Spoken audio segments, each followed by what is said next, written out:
Hey everyone, it's Dylan with T&E Gunners. Today I just wanted to do a quick video with you guys on replacing the factory Glock 42 connector with the replacement Ghost Edge connector. So we got our replacement connector right here. You can find these for about $25 online if you search Midway USA or Brownells. You can find these fairly cheap. And the reason for replacing this is we're trying to lower our trigger pull weight by a little bit, just to hopefully get a little bit more accurate shots and get rid of that crappy Glock brake. Let's get some trigger pulls here real quick just to see what our baseline is.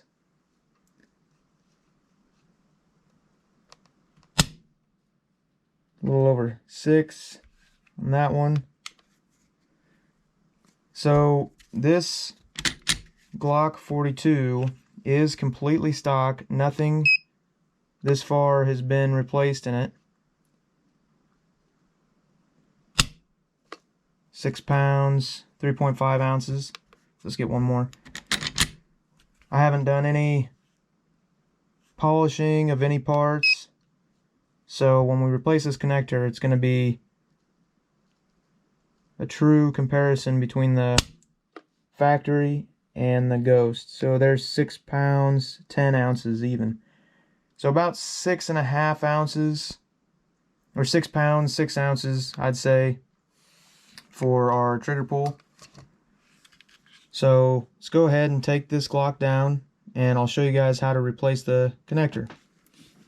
So first we're going to start by pulling our slide back a little bit, pulling down on our takedown tabs, letting the slide go forward, pulling it off, and then we don't need that anymore. Next, we're going to be taking out our front pin, our rear pin,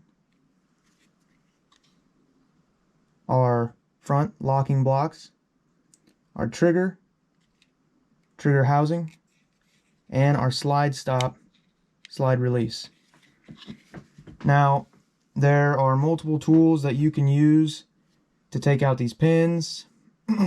I have a tool right here that I like. It's Gun Tool.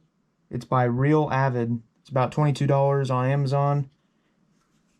I like this tool because I use it for more than just pistols. I use it for rifles and optics and mounting and sighting in.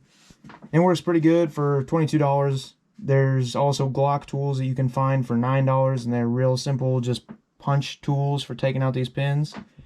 You can find those online.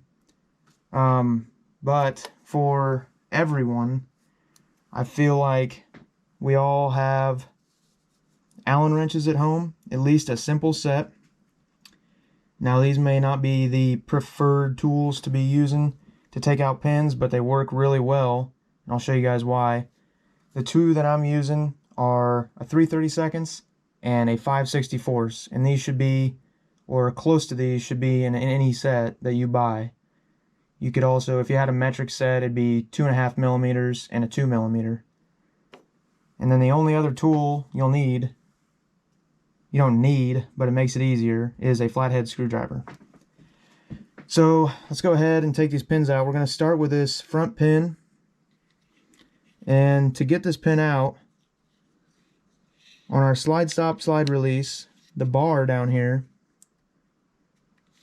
if you take your finger and just lightly push down, you should feel it kind of spring up and down.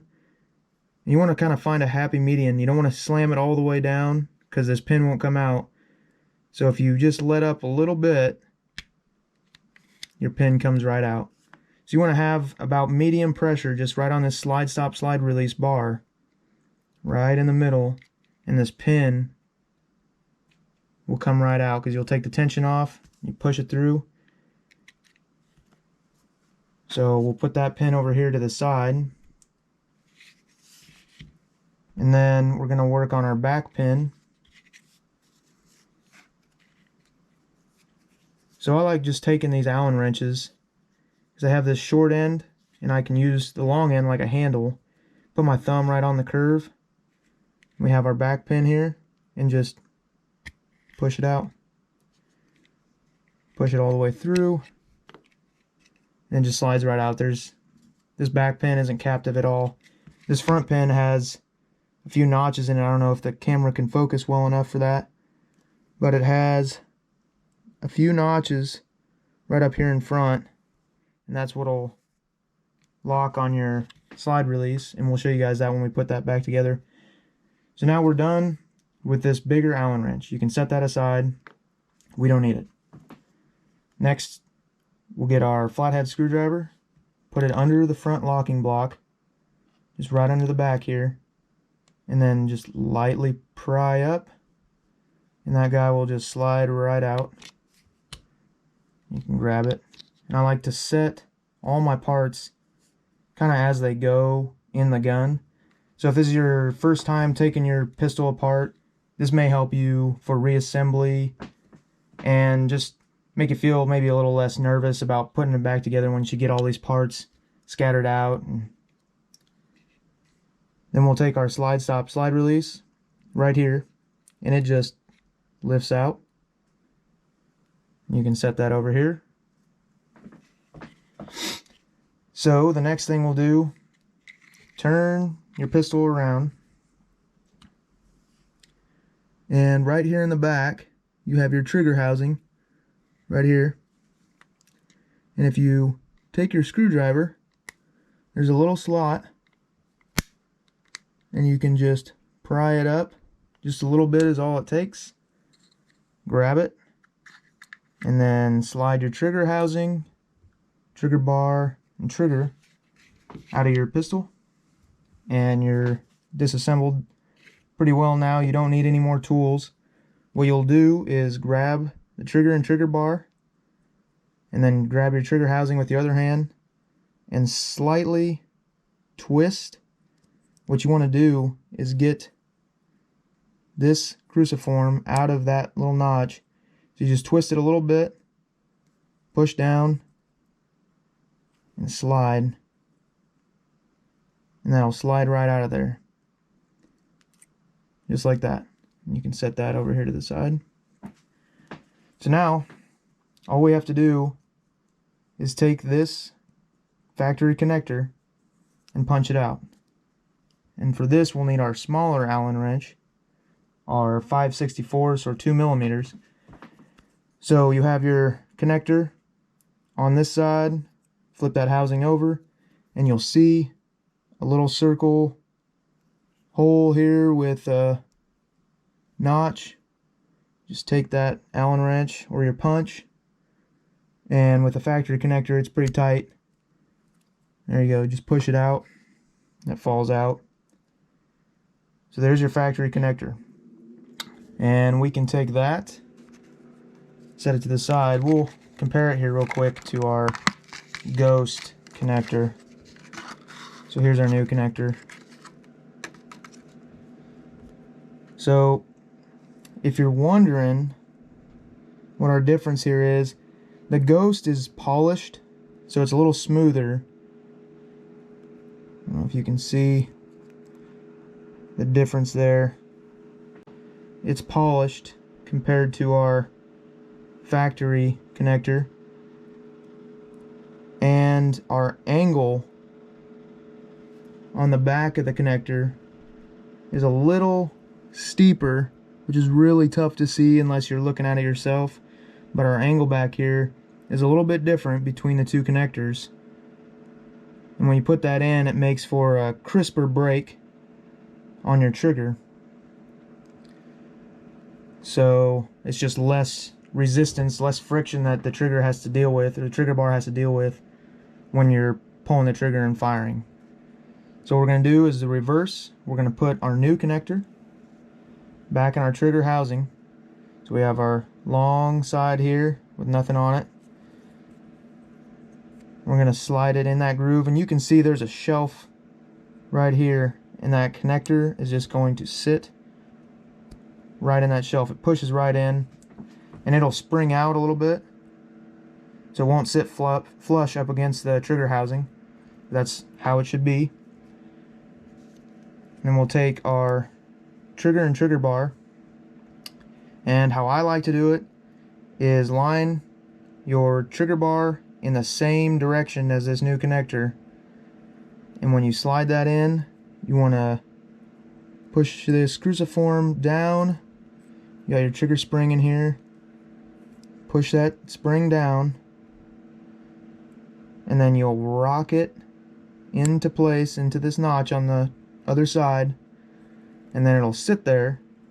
But you want to make sure that you push it down even farther so that this curved beveled end locks into your new connector.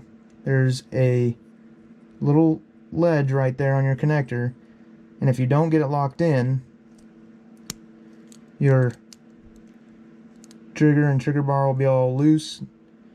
You get it locked in nice and tight. No slop there. It's just sitting tight. Now make it easy to put it back in the frame. And that's what we'll do next. We'll take our frame back in this trigger housing. We'll drop right into the slot in the back. And our trigger go back up front. All you need to do is pinch the back. Slide right in. Really easy, guys. Especially if this is your first time, don't be nervous about this stuff. You'll be just fine. It's easy. It's a Glock.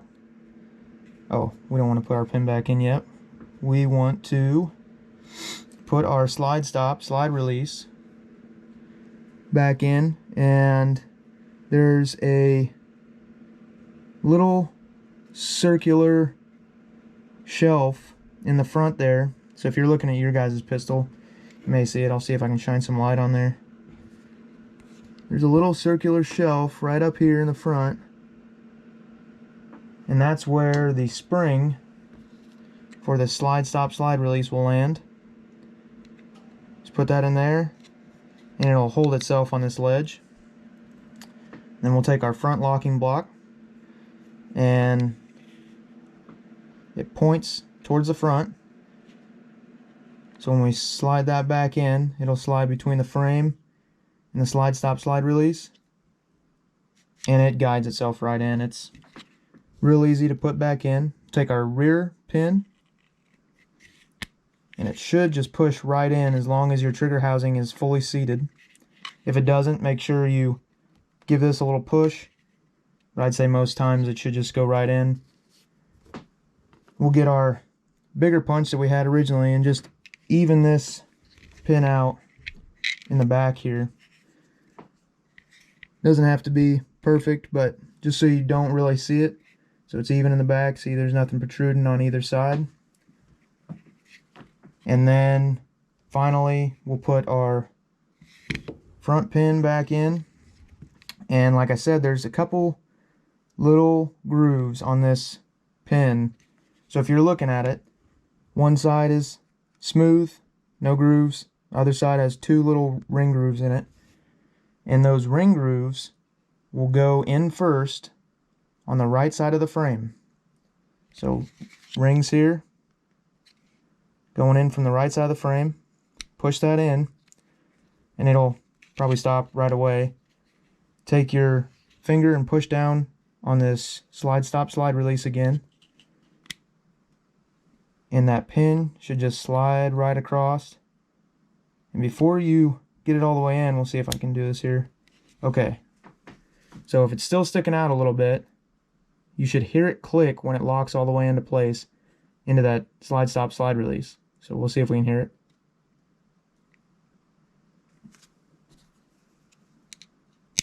Right there. So I'll push it out just so you guys can hear it one more time. So when we get that into place, hear that click right there. That's how you know that it's in the right spot and it's going to retain the slide stop slide release like it should. Then we can put our slide back on.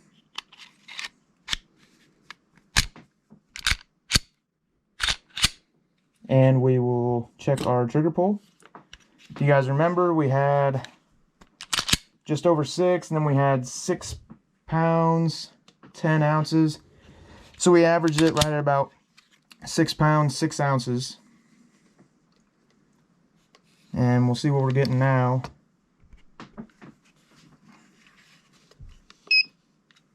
With the new Ghost Edge connector. 5 pounds, 15 ounces. Get a couple more. Sorry about that, guys. Our camera battery died. So we will get our trigger pulls here.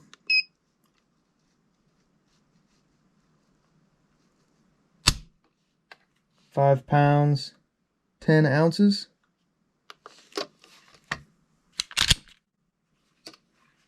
couple more.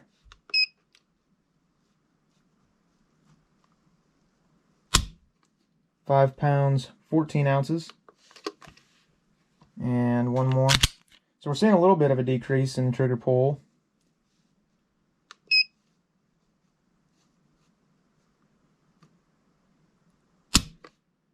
And right at 6 pounds. So we went from about 6 pounds, 6 ounces on average to about right at 5 pounds, 15 ounces. So that's not too bad. You're getting maybe a ½ pound to a pound of decreased trigger pull weight. But another nice feature of it is you don't get the big bump that you get with a factory Glock connector. It just kind of rolls right through on that trigger pull. So with your factory Glock connector, you'd stop hard at your wall and then it would break. With this connector, it kind of rolls through it and just softly breaks afterwards. I'm not going to say it's a competition trigger pull or anything like that. It's just a little smoother. Now, some people may like that big wall in a break. But if you are new to shooting or a female that may not like that hard, heavy trigger pull that the Glocks have, this new connector may be useful to you, beneficial. So there you go, guys. Hopefully now you can replace your connector with a little bit of confidence, and you have an idea before you buy this Ghost Edge connector what you're going to get. It's not going to be, like I said, a competition trigger, but it might lighten it up just enough for you and what you are looking for. If there's any other connectors that you guys would like me to take a look at for this model of Glock, just let me know down in the comments, and we'll see what we can do. And I hope you guys enjoyed this video, and let me know if there's anything else I can do for you. Have a great day, and take it easy. Thanks for watching T&E Gunners.